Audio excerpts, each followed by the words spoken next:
ব্যবস্থা করেছে তাতে আমি খুব আনন্দিত। পিছিয়ে পড়া জেলা পুরুলিয়া জেলা উপকৃত হবে। খুবই ভালো এবং সব শ্রেণীর মানুষই আমার মনে হয় এই বাজেটে উপকৃত হবে। আজ রাজ্য বাজেটে নতুন সরকারের একাধিক বড় ঘোষণায় চমক রাজ্যবাসী। অনেকের ছিল আরো বেশি প্রত্যাশা। তবে পুরুলিয়া জেলায় এই বাজেটকে কিভাবে দেখছেন শিক্ষক মহল? বাজেট নিয়ে নিজেদের প্রতিক্রিয়া জানালেন শিক্ষক তাপস মণ্ডল, অনুপ কুমার মণ্ডল এবং বিপ্লব চন্দ্র, অবসরপ্রাপ্ত সরকারি কর্মচারী।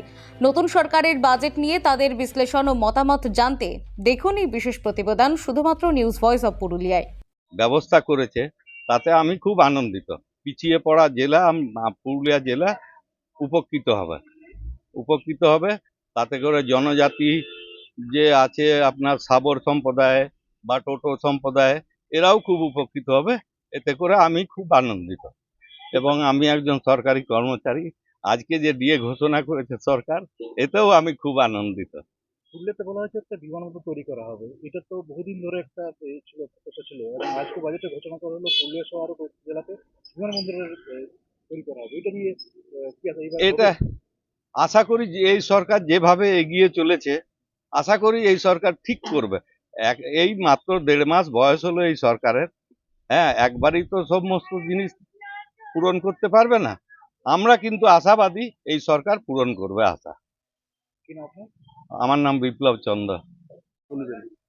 দেখুন, আমরা এইমাত্র বাজেটে শুনলাম যে সরকারি কর্মচারীদের জন্য যে 20% ডিএ ঘোষণা হয়েছে। প্রথমেই আমরা মাননীয় মুখ্যমন্ত্রী এবং শুভেন্দু অধিকারী এবং বিজেপি গভর্নমেন্টকে অশেষ ধন্যবাদ জানাই যে সরকারি কর্মচারীদের যে দীর্ঘদিনের দাবি এবং বিশেষত সুপ্রিম কোর্টের যে রায়, সেই রায়কে মান্যতা দিয়ে যে 20% ডিএ ঘোষণা করা হয়েছে, তার জন্য আমরা যারা সরকারি কর্মচারী তারা অত্যন্ত খুশি। এর জন্য আমরা যারা আন্দোলন করছে তাদেরকেও যেমন ধন্যবাদ জানাবো, তেমনি বর্তমান মুখ্যমন্ত্রী এবং বর্তমান সরকারকে অশেষ ধন্যবাদ জানাবো যে সরকারি কর্মচারীদের যে দীর্ঘদিনের বঞ্চনা, সেই বঞ্চনা থেকে কিছুটা হলেও মুক্তি পাওয়া গেল। অনুপ কুমার মণ্ডল। দেখুন, এই বাজেটটা আমার কাছে খুবই খুশির কারণ হচ্ছে আমাদের বিশেষ করে ডিএ বিগত সরকারের আমলে আমরা ডিএ ঠিকঠাক করে পাইনি। হ্যাঁ, বহু বছর ডিএ এরা বন্ধ রেখে দিয়েছিল এবং আমাদের দাবি দাওয়া ছিল এই নিয়ে অনেক সমস্যা, অনেক জল গড়িয়েছে, কিন্তু এই সরকার আমাদেরকে সেই 20% ডিএ দেওয়াতে আমরা সত্যিকারের খুব খুশি। এর সাথেও আরো অন্যান্য যেগুলো বিশেষ করে পুলিশ কর্মী নিয়োগ, শিক্ষক ও শিক্ষক কর্মচারী নিয়োগ, সেগুলোও ঘোষণা করা হয়েছে যে এগুলো তাড়াতাড়ির মধ্যে নিয়োগ হবে।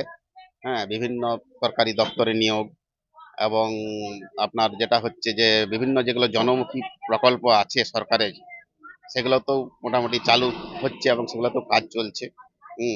তাতে সাধারণ মানুষের ক্ষেত্রে খুবই ভালো এবং সব শ্রেণীর মানুষই আমার মনে হয় এই বাজেটে উপকৃত হবে। তাপস মণ্ডল।